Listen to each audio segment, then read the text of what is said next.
Hello, everyone. You know, I think he's working on some sound. If you don't have it, it's cool. It's cool. If you don't have it, it's cool.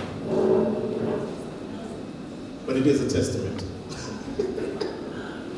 How you guys doing? Good. Good. Are you learning? Yes. All right, because that's super important. I was asked to come and speak about missteps, and it's not my favorite subject because I'm always trying to look forward and trying to be forward thinking, but it's a necessary subject. All right? It's something that we need to understand it just comes with the packaging of being successful. All right? Let me first see who's in the room. How many people are transitioning from home, maybe being a stay-at-home mom or a stay-at-home dad, to corporate or back to work? All right, none of that. How many people are transitioning within an organization and you're trying to transition up to maybe the next level? Okay, all right. How many people are trying to transition out of their current role or current organization or business unit to being their own boss? How many people just not playing? Just not gonna do it off the cuff. Okay, how many people have an organization that's super successful and you try to transition out of it? Okay, all right, cool. I see who is actually in the building. So I want to start my conversation with you, and I'm going to be pretty cognizant of time, like this.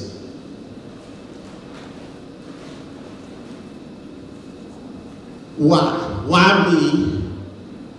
Why has this happened to me? Why is it that I can't get any new business? Why is it my organization is not soaring?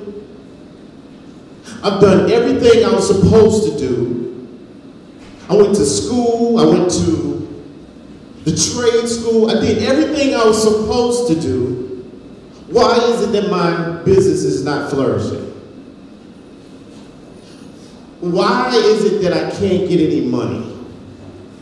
Why is it that no one seems to want to be invested in what I got going on? I choose to be a good family person. Why? Have any of you ever asked any of these type of questions? Yeah. What's the problem with those questions? And you can talk back, I'm a facilitator / trainer / coach by trade. What's wrong with those questions? It almost seems like that we're a victim. You seem like you are a victim. Why me? Why? Yes. Are you about to say something? Somebody else? You about to say something? You going to say the same thing? It seems like you are focusing more on people. You feel like it's somebody else's fault and you're not taking ownership of the misstep, right? You are totally correct. So if this is a part of your vernacular, you got to get rid of it. You got to get rid of it. It's not going to help. So, as stated, hi, my name is Adrian Davis, and I've fallen. The reason why I say it that way is because for you to succeed at anything, most times you're not going to do it right the very first time. I have 3 beautiful kids, and no one of them actually walked the very first time they tried. Has anybody ever seen a kid fall and just say, this is it, I'm done. I ain't doing this no more. They keep getting back up. And they keep trying over and over and over again until the goal is achieved. And so what I would like to encourage you today, it doesn't matter what you're doing, if it's a tech company, if it's a service company, if it's a company of something that you say nobody else has ever done, and this is going to be amazing, and the world needs this, and they haven't caught on to it yet. You have to keep moving forward. So listen to the data, right? So the data says that a company that's about 2 years into their tenure, about 60% of those companies will succeed, right? Don't fail, right? Now they're really generous, to be honest. From the SBA, they say only 20 to 30% of those fail within the first 2 years. They're generous, right? 20 to 30%. It says if you make it to the 5th year, about 50% of those companies won't be there. So that means you started a business, and 5 years down the line, you are still in business. Somebody didn't make it as well.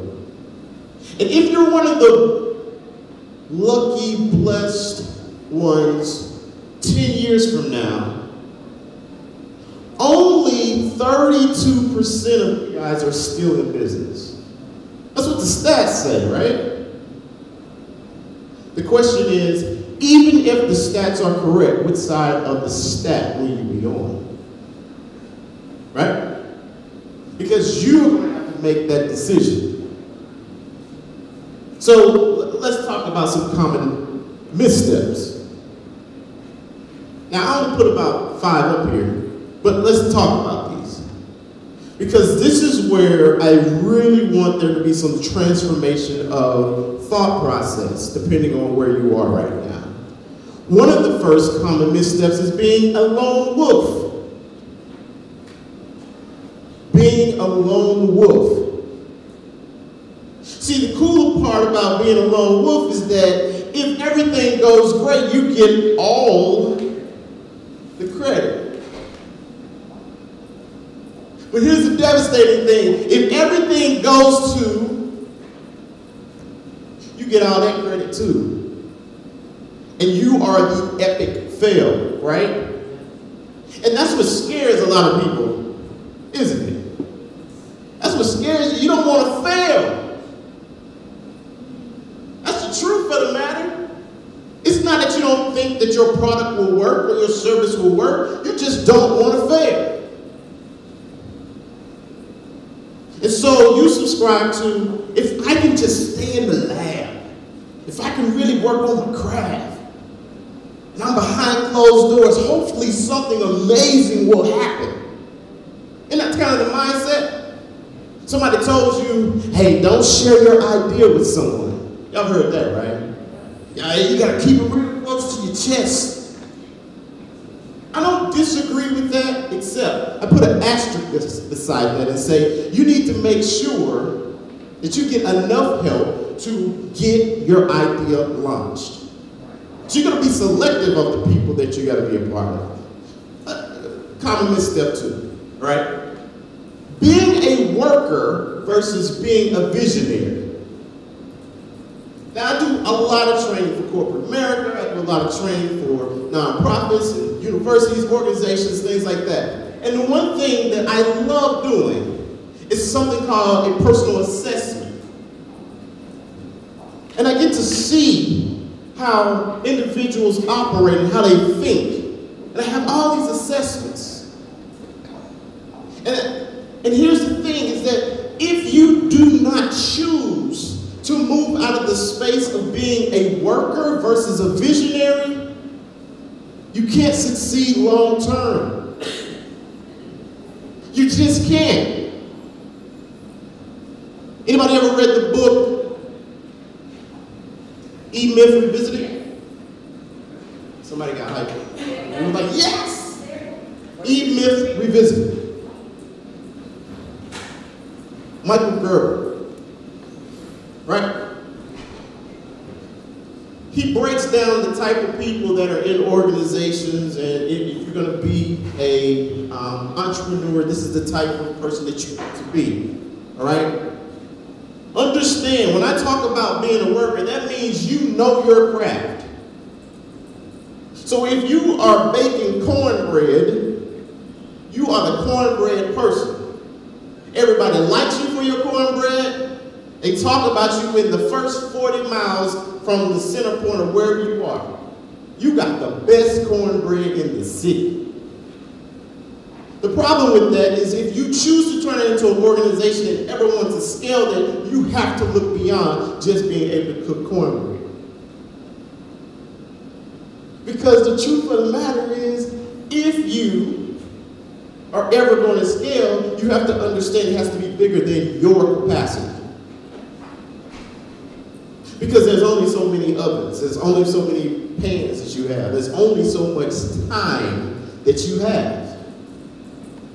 Right? So you have to be able to become a visionary. Understand how you're going to grow your product, grow your service, grow your business well beyond your garage, your kitchen, even your office. Here's the next one, not asking for help. Now, this is, I'm talking about me, y'all. Just put me out there on the front street. These are some things that I tripped over. I grew up in a upbringing where my dad said, work hard. You don't need to be asking anybody that. Just work hard. Keep your head down and good things are going to happen.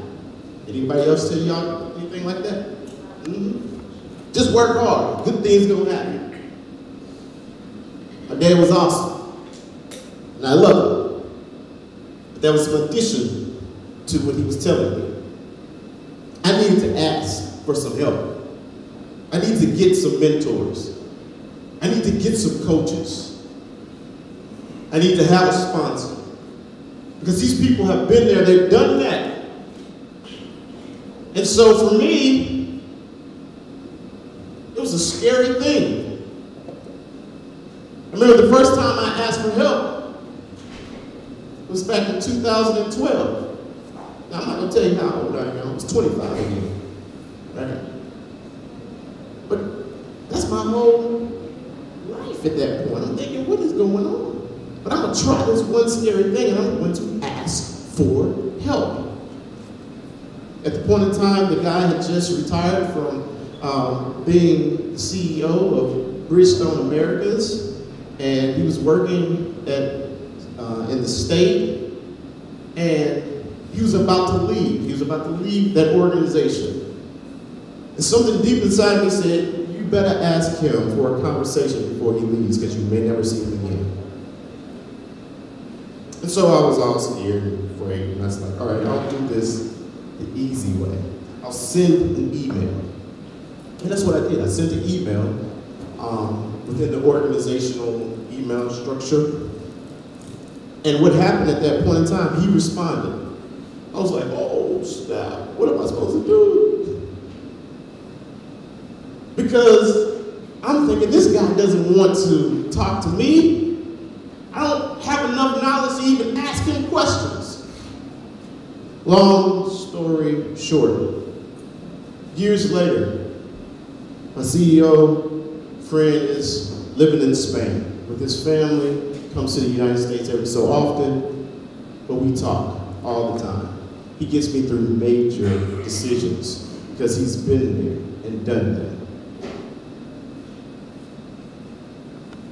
Not building and protecting the process. Let's go back to the cornbread analogy, right? I know you guys already ate. Hopefully you guys are good. You guys are good? Not too much starches on you? Yeah, just want to make sure. Remember, you have the best cornbread in the city, right? And everybody loves your cornbread, and they're coming for you. Here's a problem, though. If you don't create or build a process and protect it, what happens is the quality of your product that people really wanted gets tainted or diluted. And they're coming for your cornbread. You have this cool recipe that may have gone down the line, the generation. I remember the young lady just came out and said, I kept the recipe, right? But if you don't build the process and you realize, I need some help, I need somebody to help me cook this cornbread, what happens is they tend to put too many cups of butter or sugar or whatever else you need to do. I don't do cornbread, sorry, I can't do it. But whatever the ingredients is, they do it and it's a little imbalanced. And because it's a little imbalanced, your recipe is amazing, theirs is okay. And so when they come to your cornbread shop, only 1/3 of the customers are getting your taste. 2/3 are getting someone else's because that's your help and you did not produce the process, the system, and you didn't protect it. And that's a major issue.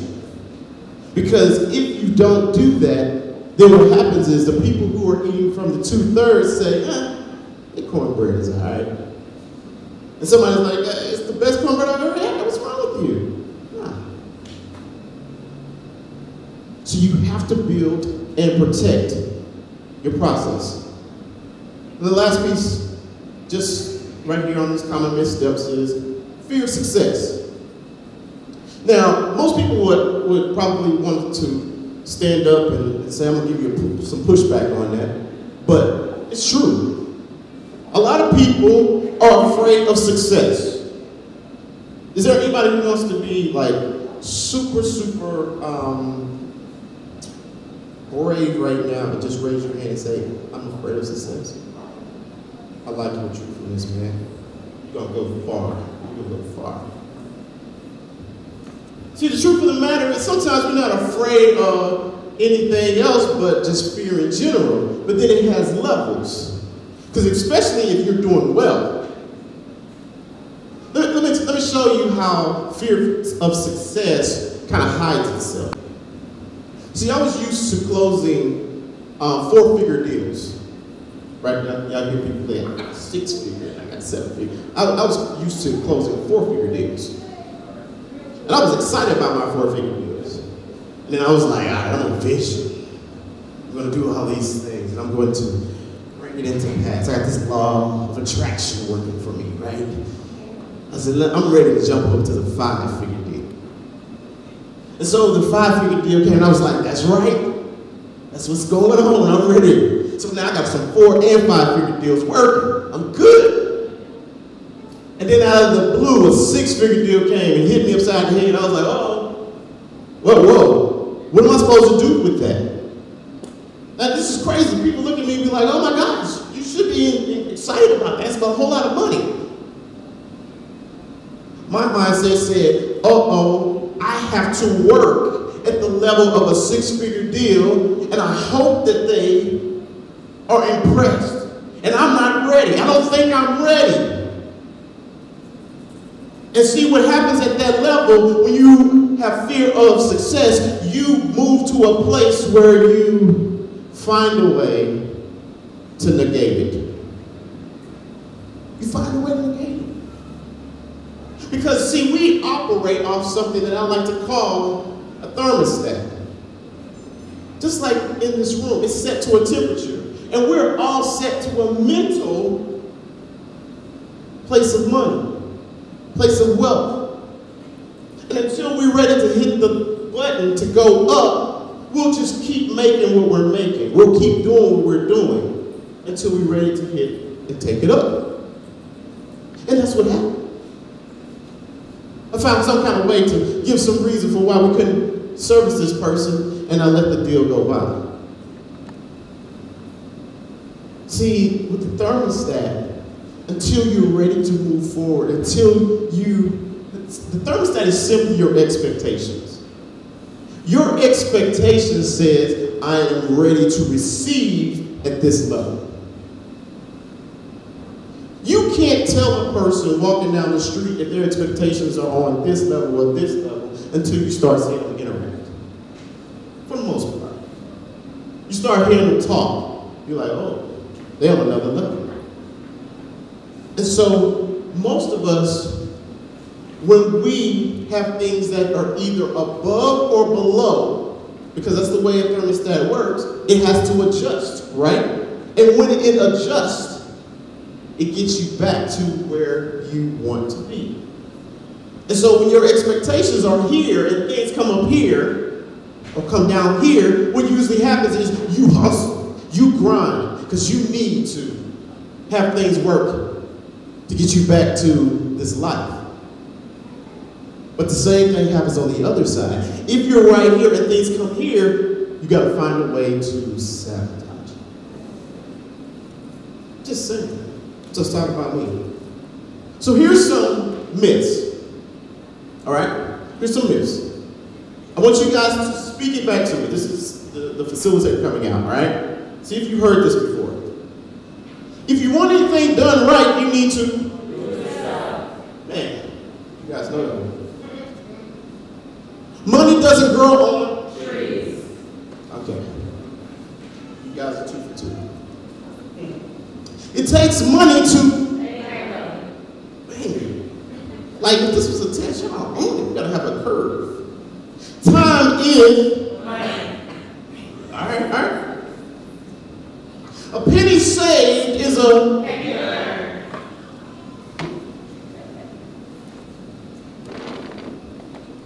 Early to bed and early to rise makes a person. Look at that. Get that little mouth out right there. Like, wait a minute now.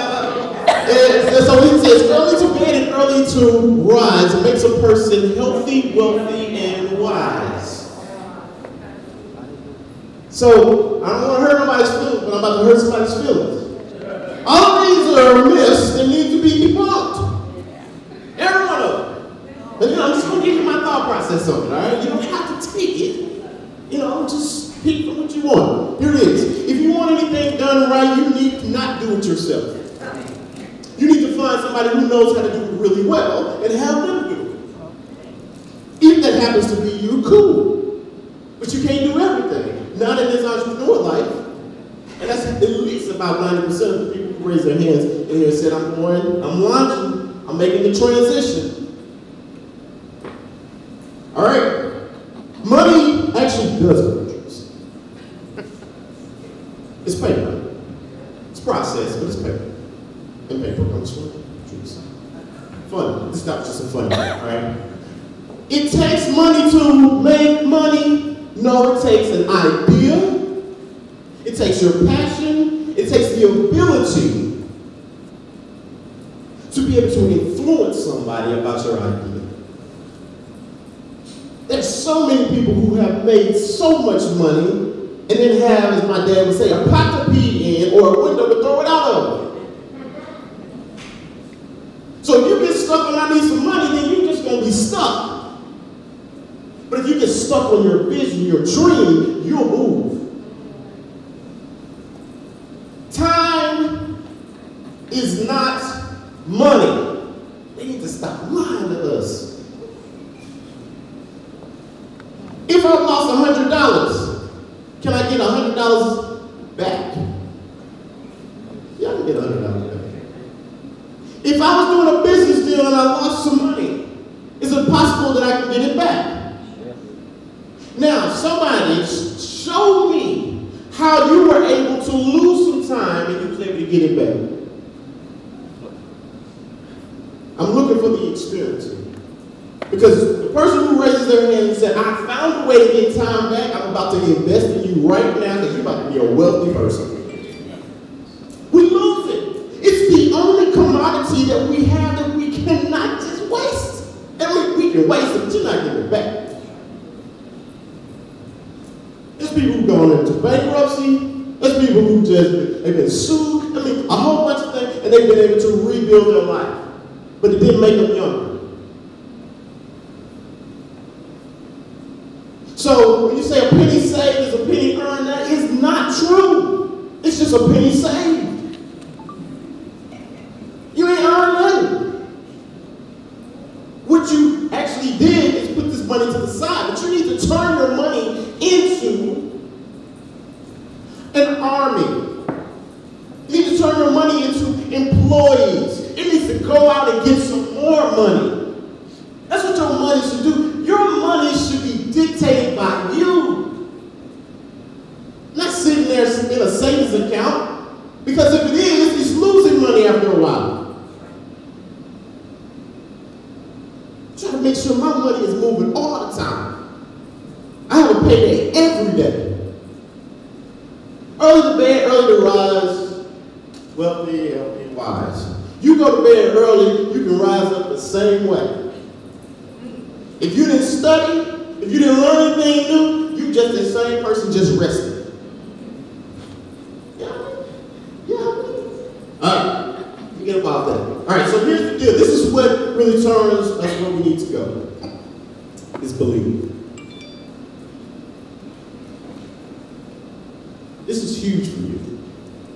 If you're in a transition of anything, this is huge. You have to believe whatever it is that you're going after, that you have it. You need to live like you got it. You need to make decisions like you already have it. You need to believe. I can't be more serious than I am now. This is the thing that totally changed my life. See, I remember going into a company and I was doing some national work for them. And I was all wide-eyed. I was like, man, this is a great organization. This is great. I'm going to be working on some national stuff. This is cool. And then about 2 to 3 weeks inside of the organization, I realized there's an opportunity there. I could go global. And I had really never thought about it. But I started thinking a little bit further and longer about it. And I said, well, this would be kind of cool if I went global. I don't even know how that looks. And I started asking people in the organization. They said, well, you're kind of a consultant or you're kind of a contractor. So contractors and consultants don't get the opportunity to go global with this organization. I was like, for real? It's like, yeah, you got to be a full-time, W-2, benefits, earning person. You're not. So why don't you see if you can get on full-time with the organization? I was like, I don't know about that. But all right. Time went on. I'm still thinking about trying to be global. And so what happens at this point is I'm about to leave, and a person comes in from another country, Australia to be exact, and they say, hey, we're thinking about building a startup inside of our organization. I heard about your entrepreneurial prowess and things like that. Would you be interested? And I was like, hey, yeah, I'd be interested. I ain't got a bootstrap. I ain't got to do all that. I'm going to take care of that. And all I can do is use my thought processes and the things that I learned over time, and this is what we can do. And I was like, yeah. I said, now wait a minute, what is this startup? Oh, it's an international gig. See, the idea is that you do training and development and coaching, and so we're going to need someone to coach, train all the L&D leads across the globe. Believe. That took about 18 to 20 months. But I kept it in the back of my head. And when the opportunity came, I did not sabotage it. I said, yeah. And the lady said, you know, I don't know if you're going to be okay with this, but I can only guarantee you 6 months. That's all I can do, 6 months. I said, woman, I'm an entrepreneur. I have to make sure that my stuff works every day. I said, that's how we got to get down. I don't eat if I don't bring in business. And so she was like, if you're okay with that, then I'm okay with that. What you see here is not just because I'm trying to show you the globe. What I'm trying to show you is these are actual snapshots from my phone, just a few of them, from a person over in the Philippines, the person over here in Australia, a person over here in China, a person over in Brazil. And for the first time 2 years ago, I actually got birthday wishes from all across the globe. Because I chose to believe. And because of the relationships there, most of those people said, hey, I'm transitioning on to another opportunity. And they said, if you're ever in China, if you're ever in Australia, if you're ever in the Philippines and you're doing something, I would love for you to come over here and do some work for us. Because I chose to believe. And at the same time, I was like, you know what? I really want to help people understand who they are, understand the best value inside of them, and I really want them to be able to live life intentional. And I don't really know how to do it except for tap on this dream that I had that was about 7 years old. And though some of my best friends, and I've heard this a couple times even in the panel, it was like, man, I don't think you're ready for that. Well, you're going to need to do this, you're going to need to do this. But all I can see is I'm helping people with a massive amount. And if people are not calling me to speak on their stages, I have to create my stage. This is all I can think of. And I have some good experience on believing. And so what you see here are pictures of events that I've hosted and I put on. And remember I told you it can't just be you, a team.